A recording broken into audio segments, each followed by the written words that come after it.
Hello, beautiful friends. I am Laurel Bleeden-Maffei with Illuminating Souls, welcoming you to this episode of Sleepy Bedtime Blessings, a podcast designed to help you rest, relax, and fall asleep, all while deepening in your connection with your beautiful team of angels who love you so.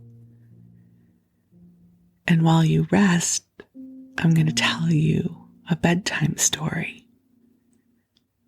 So lots of goodness imbued into this broadcast for you. If we're meeting for the first time, I am an angelic practitioner, a spiritual teacher, and an encourager of souls. And so my specialty is helping you connect with your angels.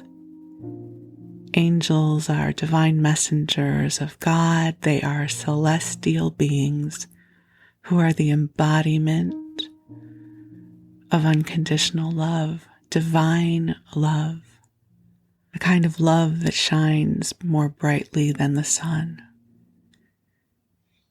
And so I want to invite you to get comfortable, to get cozy in whatever way resonates for you. And we're going to talk for a little while, and I'll call the angels in. I'm going to tell you a little bit about myself. I'm going to tell you a story, and we'll be together for about an hour. So you have plenty of time to rest and drift off and be wrapped in the embrace of your beautiful angelic team. So I'm fortunate. I have a wonderful job as an angelic practitioner. I facilitate one-on-one angel sessions.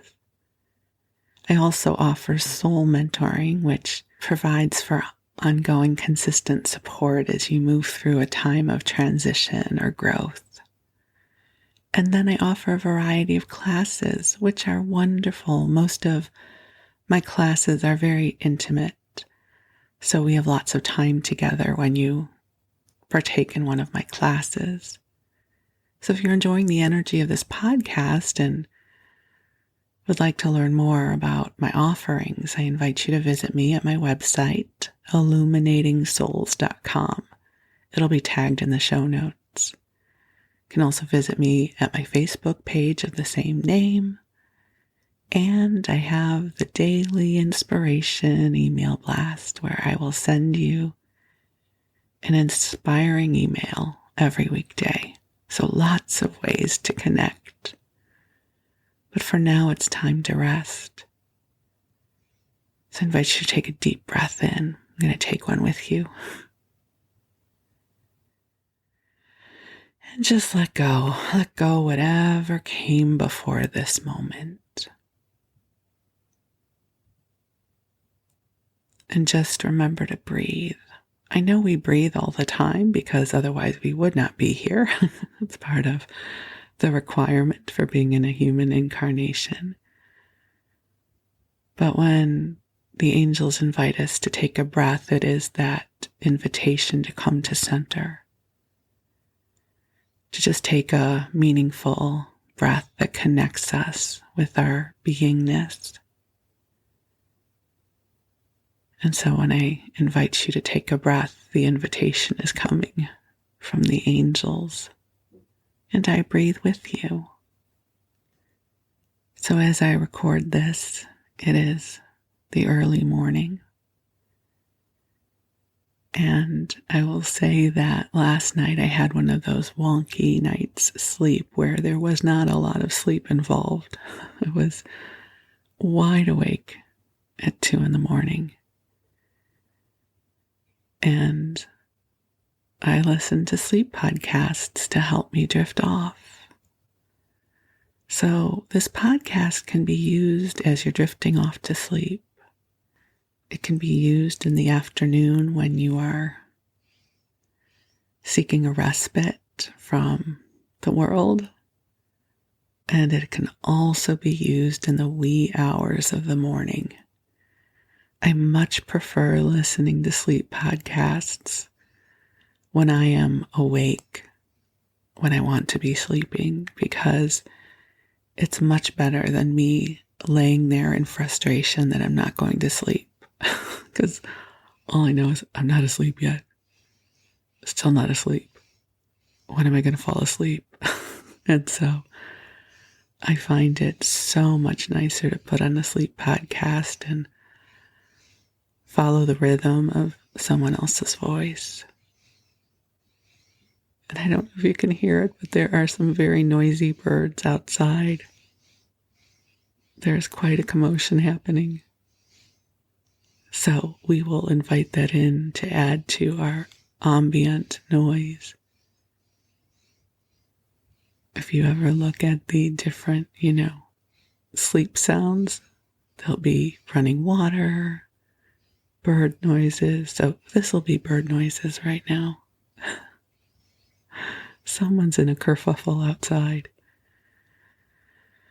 And so I hope you are in a place to surrender into rest. The energy's been so interesting lately.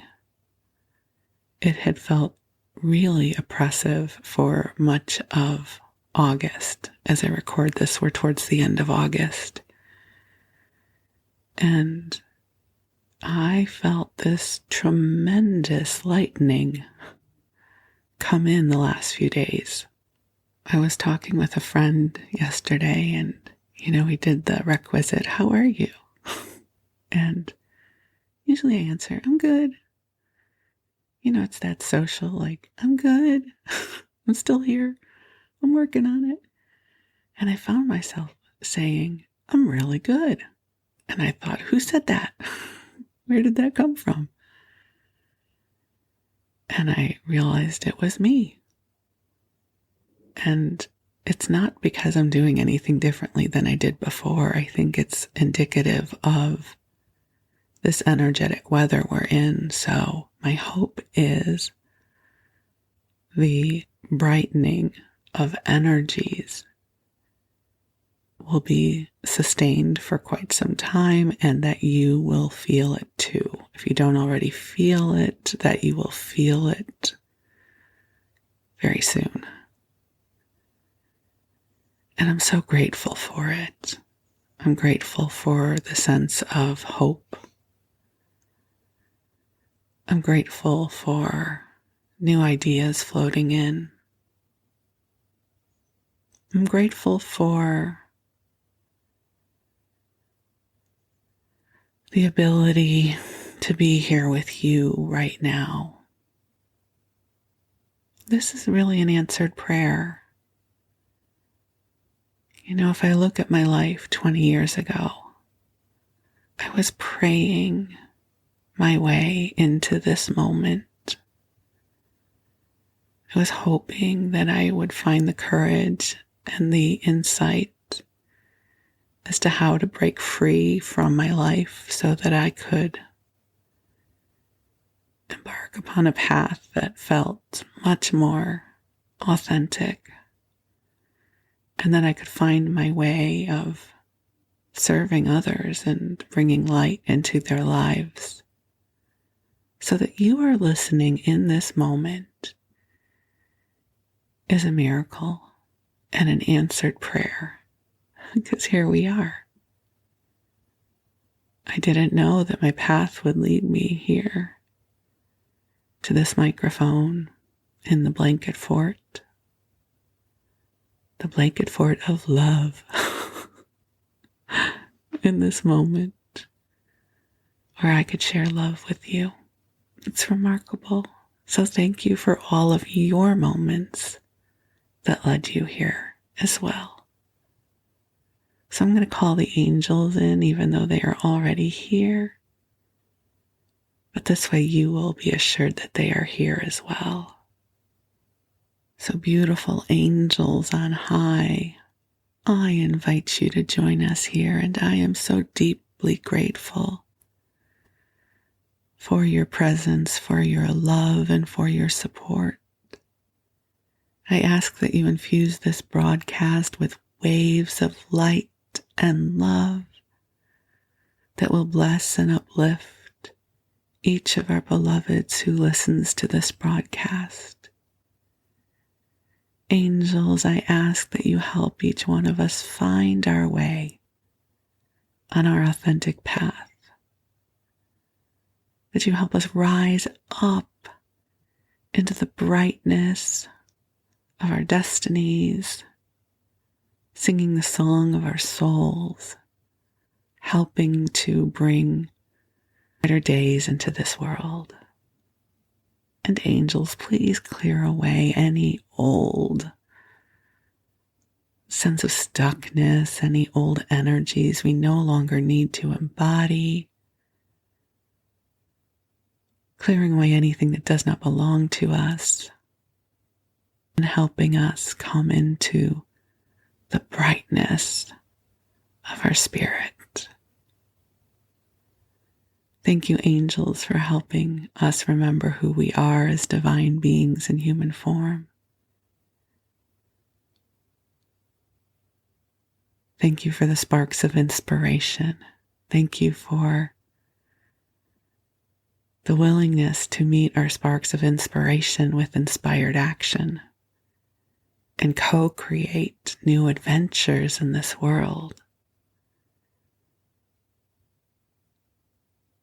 Thank you for bringing more ease to our paths. Thank you for the blessings of healing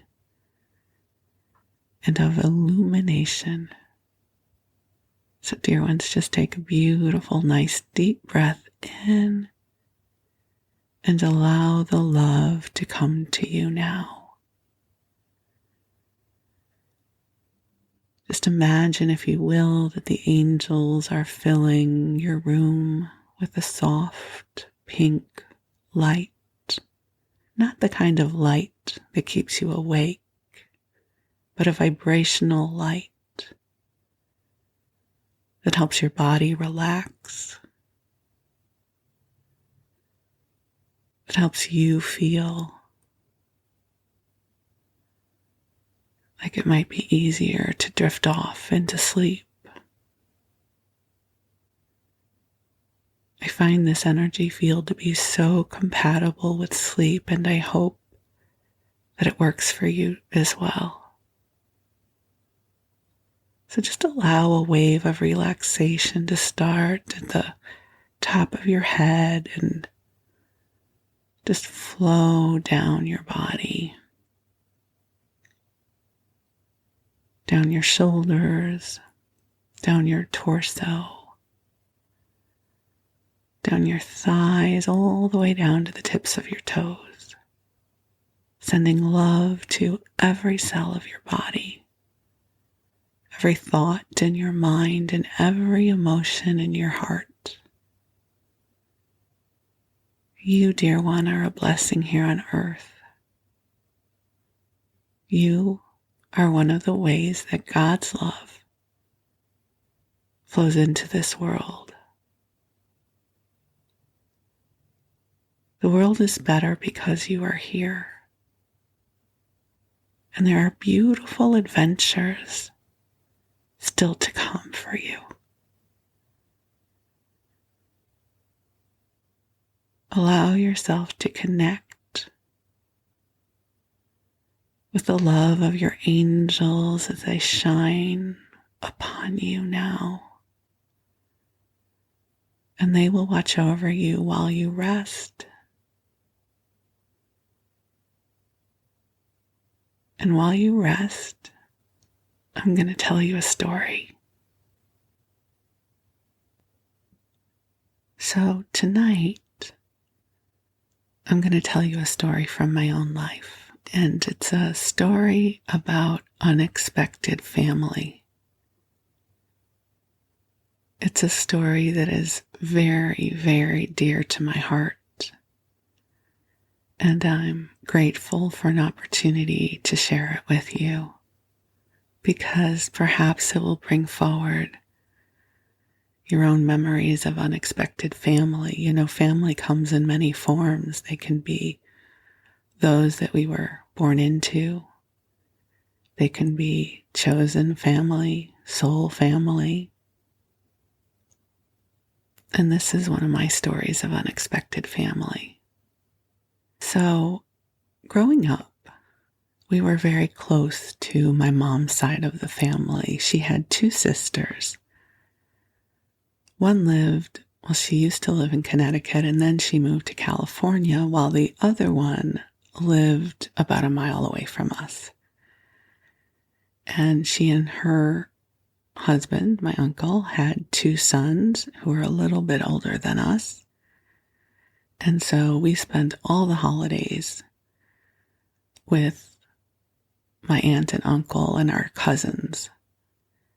And as we all got older, spouses were added into the mix, and then children came, and my mom's side of the family were really the ones that we spent all the time with. Now, my father had a sister we were close with, but she didn't have any kids. So as a kid, that wasn't terribly interesting. I'm so sorry to say that, because I am now an aunt with no children as well. But it was like that was adult conversation, and but she was lovely as well. And the thing was, we grew up with an unusual last name. My maiden name is Bleeden. So when I say Blieden-Maffei, Blieden is my maiden name, and Maffei is my husband's name. So I hyphenated Bleeden-Maffei. And we thought we were the only Bleedens. Very unusual name. We never saw anybody else in a phone book with our name. As far as we knew, there were no other Bleedens to be found. And my father was not much one for reminiscing. He was very pragmatic and stoic and lived in the moment. And so I knew that they had cousins because he belonged to a cousins club, but they really weren't part of our life. So I'm now in my early 20s where we pick up this story. And I have gone to school to study television broadcast, and I've gotten my first job in television. I'm working for a TV station in Chicago. And I've always wanted to go to Los Angeles. Always. And as part of my job for the TV station, I was the broadcast materials coordinator, I think, something like that. And so my department was responsible for contacting all of the studios and getting all our broadcast materials in-house so that we could air them. So we would call the different studios: Universal, Warner, Fox, Samuel Goldwyn, which might sound familiar because I wound up working there. And we would coordinate getting all of our videotapes and 16 millimeter films in, so then we would have the materials to air. This was way before streaming services. You had to have the actual videotape or film. I think one or two shows were downloaded over the satellite, but that was a big deal. So I knew people at all the different studios. So in early 1985, I planned a girls' trip, a vacation to LA with two of my girlfriends that I worked with. And it was going to be awesome. We were going to visit the studios and eat at Spago. A very typical LA kind of trip. And, you know, the other thing to remember, in 1985, there was no internet. There were no Google Maps. Google didn't exist yet. And when you would go visit a city, you would get one of those travel guides like Fodder's or Frommer's, Michelin, and you'd sort of read up to figure out where you were going to go and where you might stay. And you'd get maps from AAA so that you could find your way around the strange city. So there was planning involved. And so we'd planned this amazing trip. And I'm talking to my parents about it at some point. And my father drops this nugget. He says, if you're going to be in LA, you should look up Joe Bleeden. He's Johnny Carson's publicist. Okay, cue squealing tires. Like, wait. What? What did you just say? Joe Bleeden, he's Johnny Carson's publicist. Okay. There's so much to unpack here. And I didn't use the word unpack because I don't think we used it in that way. But I was like, okay, first off, there are other Bleedens that we don't know about. And oh, by the way, they work for Johnny Carson, who was the late night god at that time. How did this not come up in conversation before? And my dad just shrugged it off. He's like, I don't know. So I'm thinking, okay, Dad, what else are you holding back here? Because this was a big deal. It was a huge deal. I didn't even know this man existed. I didn't know that he was in the entertainment industry. How did I not know that this was happening in my family? So I think I must have gotten Joe's contact information from my aunt, my father's sister, because I wrote him a letter. And I introduced myself. I said, hi, I'm Jack's daughter, and we're coming to LA and would love to meet you. And I didn't really know Joe at that point, but Joe just always had a soft spot in his heart for family. He was always looking for Bleedens wherever he went. And he wrote me back a letter and said, love to. Let's make a plan. And so that got woven into our Los Angeles itinerary. So we wound up meeting at the Good Earth restaurant in Westwood.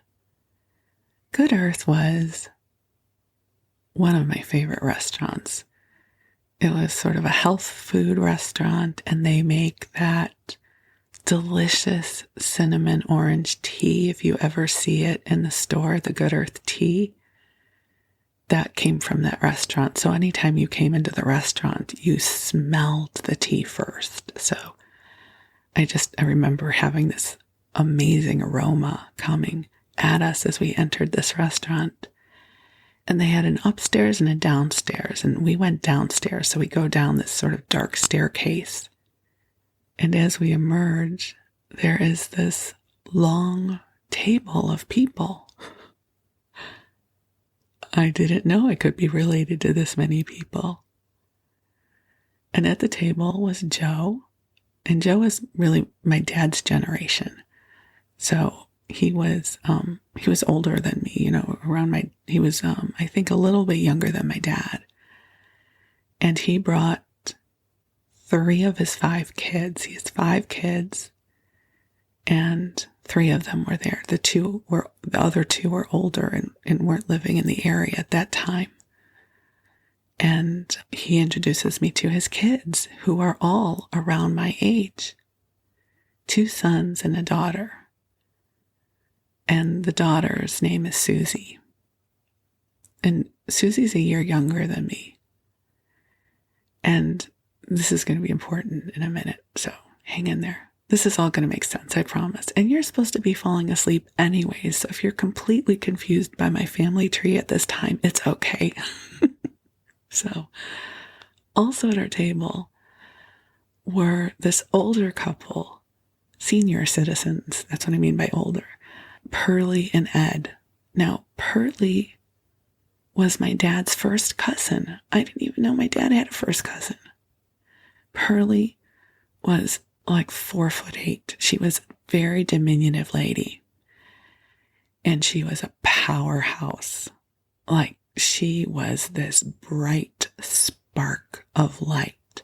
She would wear this bright lipstick, and her boyfriend's name was Ed. And they square danced, and they were always going somewhere. They were always busy. You had to book to get on their calendar. But I had never met her. I didn't even know she existed. And there were other people at the table too, but really the ones I want to focus on was meeting Joe and my cousins, Susie and her brothers, and Pearlie and Ed. So I sat across from Susie, and we just can't figure out how we didn't know about each other, right? How did we not know each other? how did our fathers fail us in this way that we didn't know that we had another cousin our age? And we really hit it off. So it was just this remarkable experience meeting all of these people I didn't know I was related to. And at least my experience of coming together with family like that is that there is a connection that somehow is born from the ancestors. It exists. So we all met up for that dinner. Now, that's not all there is to tell about the story. There's way more. So we complete our LA trip. I go back to Chicago. A few months later, I find out about the job in Los Angeles at the Samuel Goldwyn Company. I apply, I get hired, and now I move out to LA. I don't know anyone. I mean, now I know Joe and Susie and her brothers, but I don't really know them. You know, I'm new to town. And I meet up with Susie. And here's the part where it starts to become so beautiful. So over that first year or so, Susie and I would get together and our friends would meet. And our friend group began intertwining. And, you know, I don't know how it was for you, but for me, in my early 20s, my friend groups, we would travel in packs. You know, there was a group. We traveled en masse everywhere. And so our friend groups started intertwining. And Susie and I became best friends, sisters. I mean, we became each other's person. And one of our friends started calling us each Bleeden, because her last name is Bleeden too, but she spells it different. It's a whole Ellis Island thing for any of you who are Ashkenazi Jews or you are an immigrant from a country where the alphabet is not the English alphabet. You know, the spelling in English doesn't really matter. So we use all the vowels. Her family used one of the vowels. And one of our friends started calling us Bleedens. He's like, hey, Bleeden. So Susie and I started calling each other Bleeden. It's like, hey, Bleeden. Hey, Bleeden, how you doing? And up until that point, I never liked my last name. There's nothing poetic about it, Bleeden. But I started loving my last name as a result of our coming together because it was now part of my identity. I was a Bleeden. And we had a big family. And we loved each other. And we took care of each other. And so Susie and I really built this beautiful circle of friends and life together. At some point, several years after I moved there, somewhere around the same time, I had been living in a one-bedroom rent-controlled apartment in West Hollywood. I had broken up with someone about, I don't know, a year earlier, but hadn't really recovered. I was still in my bitter phase. And Susie had just broken up with someone and now was looking for an apartment. And back then, again, before the internet, the way you would find apartments is you would look in the newspaper. You might sign up for some kind of rental program. Our method was you drove up and down every single street in the neighborhood where you wanted to live, looking for rent signs, writing down the phone numbers, and then calling everybody. So Susie and I had this down to a science. We both had cell phones. So cell phones back then were really, really expensive. You paid per minute. And I think I only had 20 minutes on my cell phone a month. You try using a cell phone for only 20 minutes a month. It was like for emergencies. And she had more minutes than I did. So we typically would use her phone. And we would drive up and down every single street, writing down every single phone number, and then calling all of these places, looking for places to live. So we had done this several times already for different places we had lived. And at that time, we were really looking for a 1-bedroom for Susie. We were driving up and down, and it seemed like all we saw were 2 bedrooms. And then we started in this neighborhood, and in LA, there are these gorgeous duplexes. So what a duplex is it's first off, most of them are ornate. They're gorgeous. They're huge. They're 2 stories.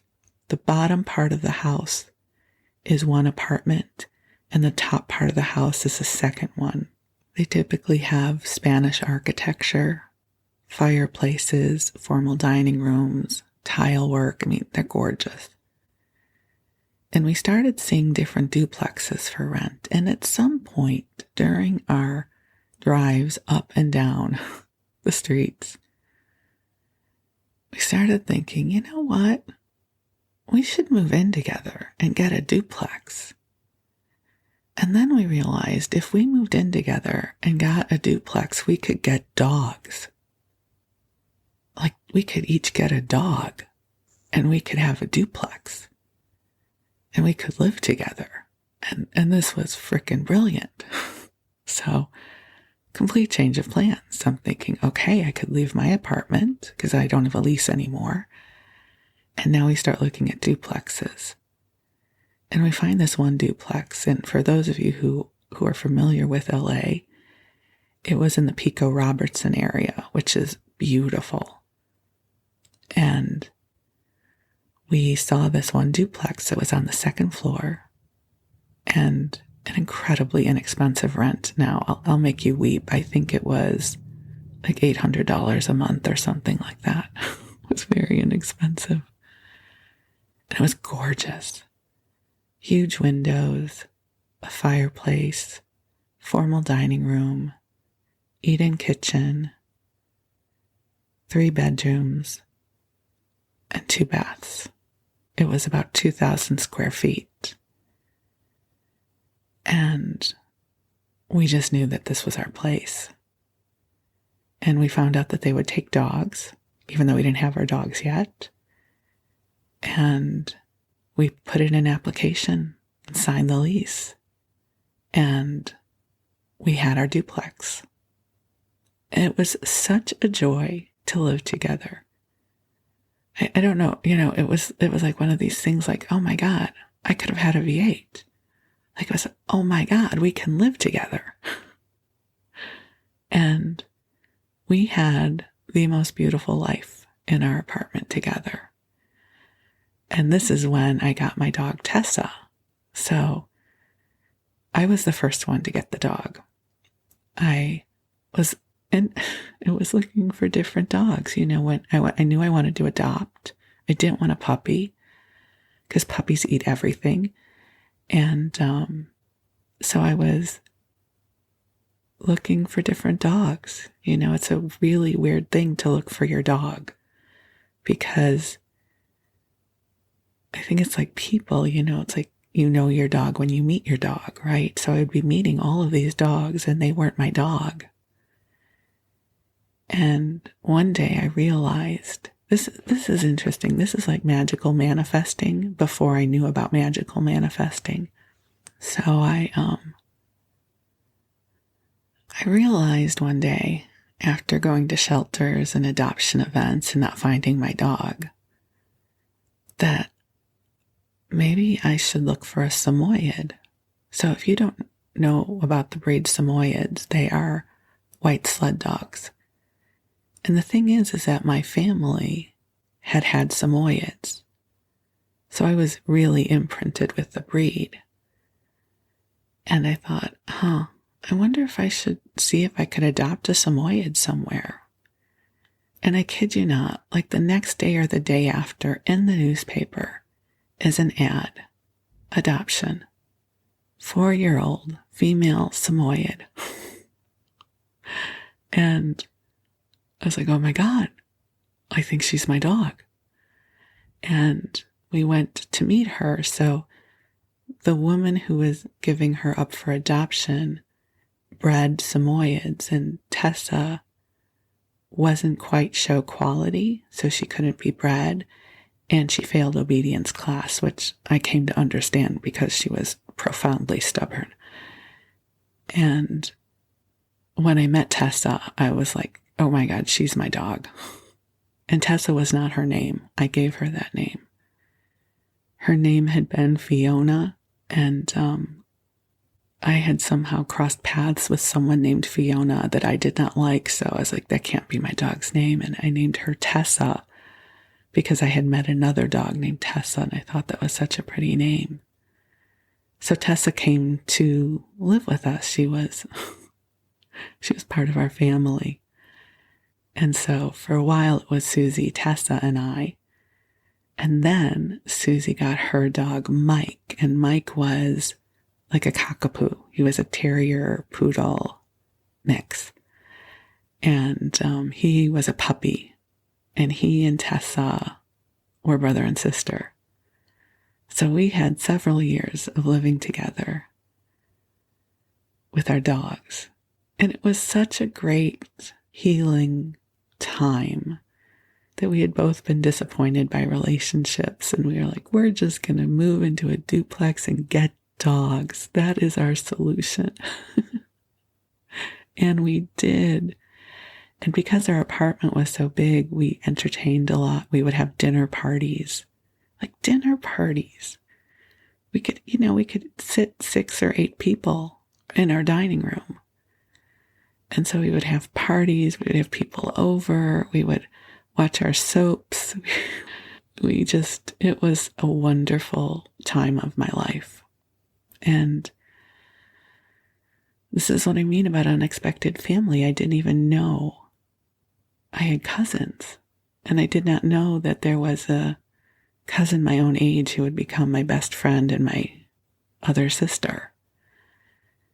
And that we would live together with our dogs and, have our friend group. And I also just have to say Joe, who's Susie's dad, was just wonderful. He was like just such a sweet man. And he had a fascinating journey. He had been Jimmy Durante's publicist. So back in the day. So he kind of knew everybody. And he loved connecting with other Bleedens. He was the keeper of our family tree. He was always trying to figure out how we were all connected. So for any of you who are interested, here's how we are connected.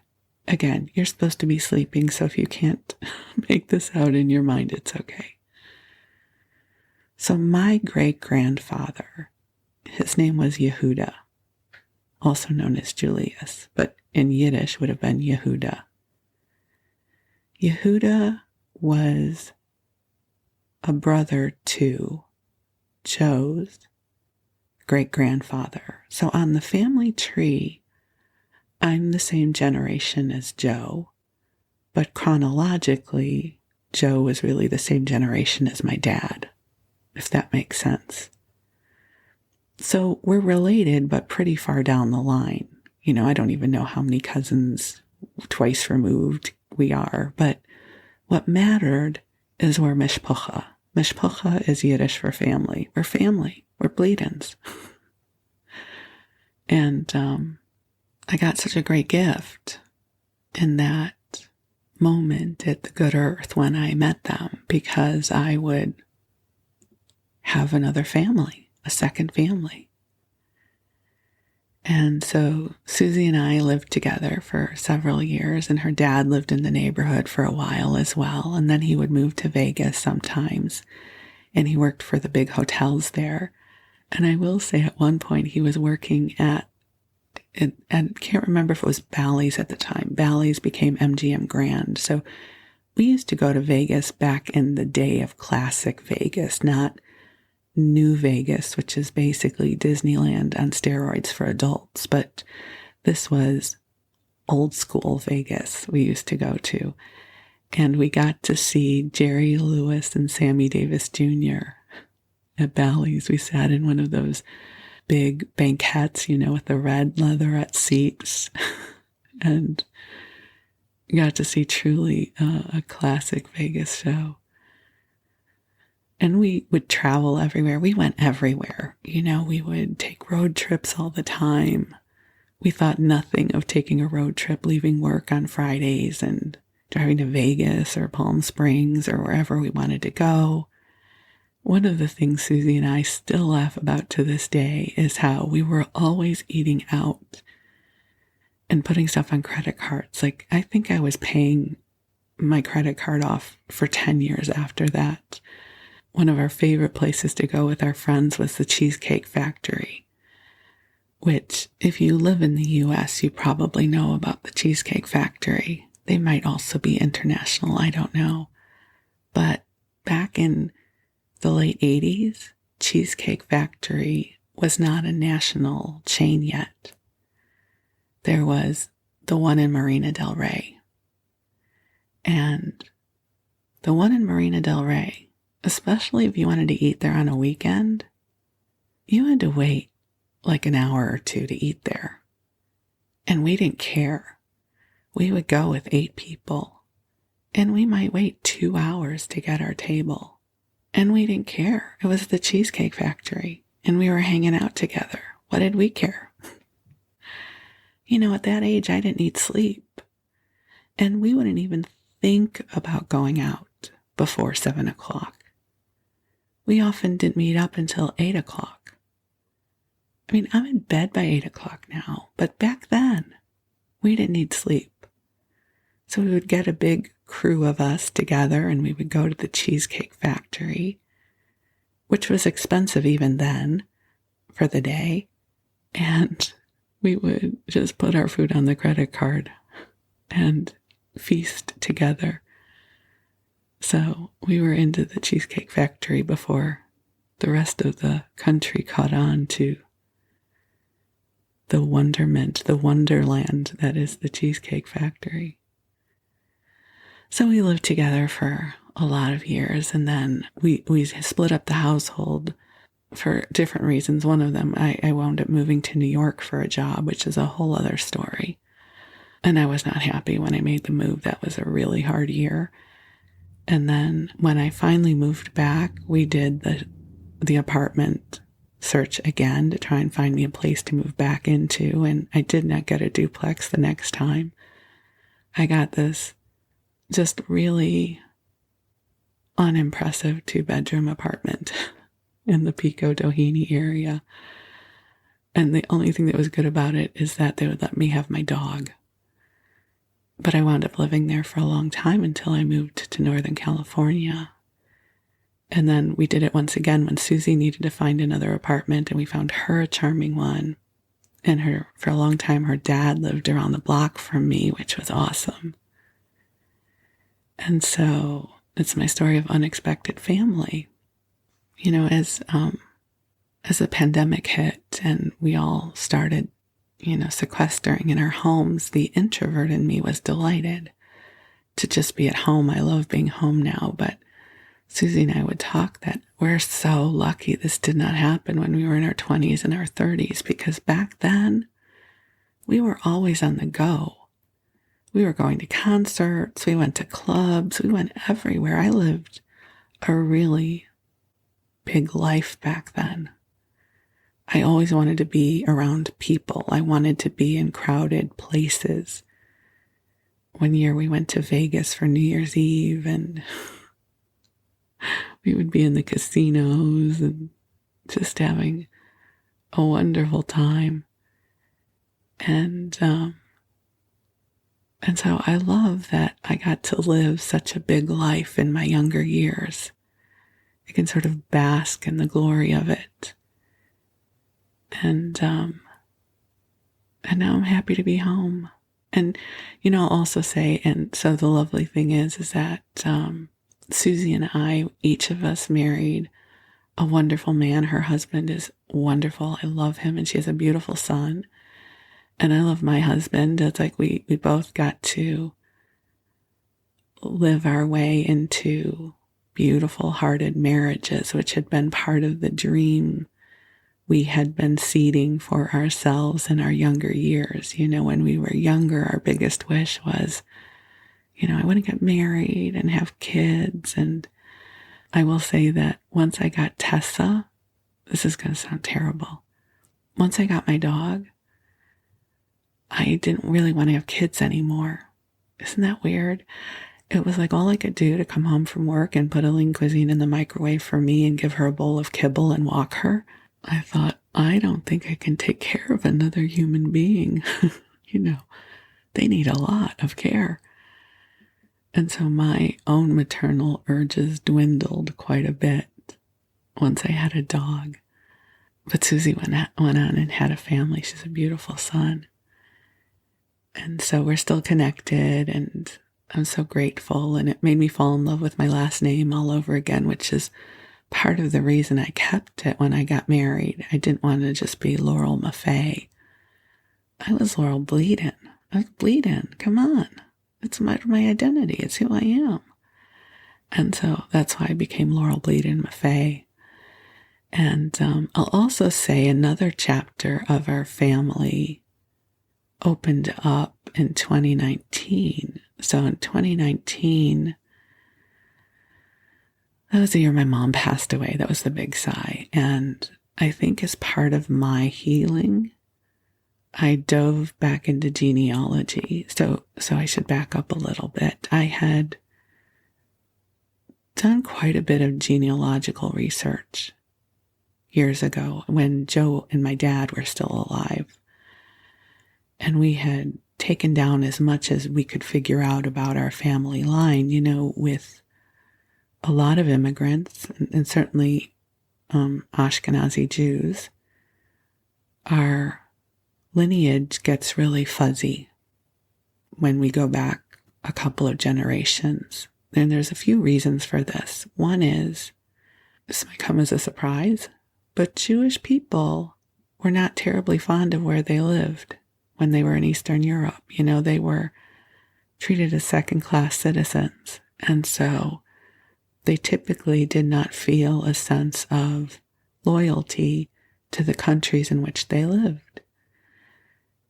My family comes from Lithuania, Latvia, Hungary, and, all of those countries were sort of part of the Russian Empire, and their lives were very, very difficult.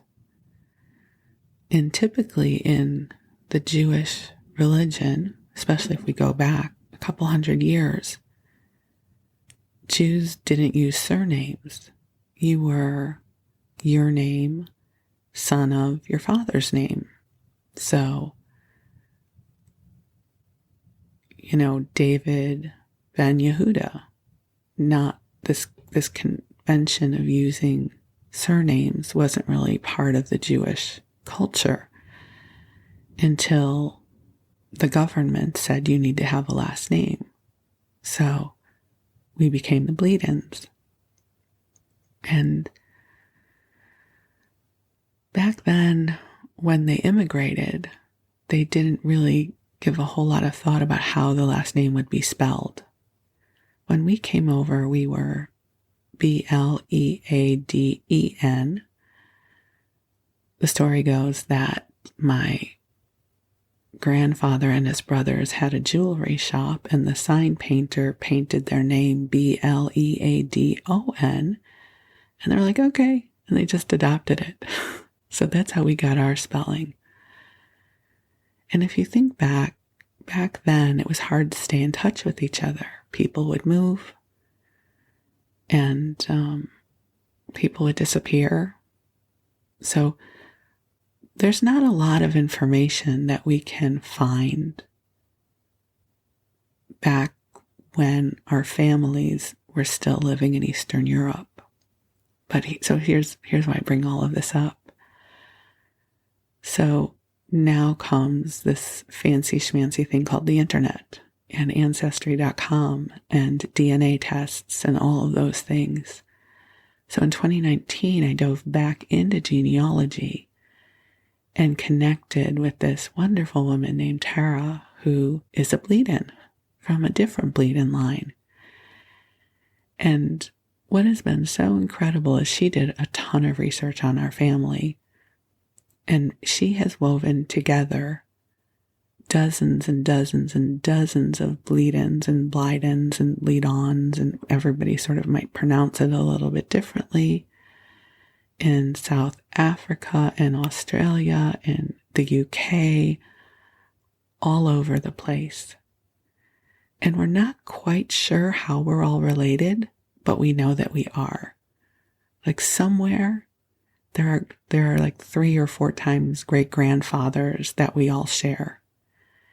And it's become this lovely group of people that we've connected with. And Tara's amazing. She has done newsletters for our family. She does Zoom meetings, where people get together and share. And we've tried to figure out how we all know each other. And I just think Joe must be smiling from heaven because he must be so delighted by this. He loved gathering family together for purposes of genealogical research. And so it's so interesting to me how we didn't really grow up with my father's family. He wasn't really close with them. He was close with one of his sisters. And we grew up thinking we didn't have any relatives from my father's side, only to discover this amazing, beautiful side of our family that really, heart and soul, has become my family. And so that's why this episode is about unexpected family. I didn't know that these people existed, and then we met and we really became a family. And I think our ancestors must be very happy about that. Life was hard for them. We have my great-grandfather's journal. It's written in Yiddish and Hebrew, and my sister had it translated. And to read about his life, they had a very, very difficult time of it. And thank goodness they wound up emigrating to the US, because if they hadn't, we kind of wouldn't be here probably. And then, 85 years later, 90 years later, after they emigrated, that I would come back together, right, with Joe and Susie and Pearlie and our other relatives, that somehow across the timeline of our lives, we would find our way back together as mishpucha, as family. And so it warms my heart, and I really just wanted to devote this episode to my Bleedon mishpucha and all of the years of love and devotion and joy and support that we have exchanged. And I'm just so deeply grateful. I have met so many wonderful people from this line of our family. And I'm so deeply grateful for the ancestors who somehow wove the tapestry of our lives together once again, right where once we were parted, we found our way together again. Isn't that amazing? So my beautiful friends, I hope that you have found some unexpected family as well. Whether you're genetically related or not, people come into our lives And we get to choose our family. We get to make our family. And there's something about family that lights a flame in the heart of love. At least for me. I hope it will be true for you as well. And I do acknowledge that sometimes families can be difficult or toxic, but hopefully for you, my hope is you have found or created some wonderful family as well. So this goes out to my big, beautiful family. Those of you I'm related to, those of you who I am related to at the soul level, that I think it's really wonderful to have that sense of belonging to a family that will embrace you. And I know that that is not easy to come by sometimes in life. But my hope is that you have that. And if you don't have that, my hope is that the angels bring it to you. And for now, I invite you to be in our Illuminating Souls family. We have gorgeous light workers around the world. So you're part of the Illuminating Souls Mishpacha. Welcome. We'll send you out a membership card soon. So in the meanwhile, dear ones, I love you very much. I'm deeply grateful for you. Thank you for being a part of my soul family. And I wish you sweet dreams. We'll talk again soon. Good night.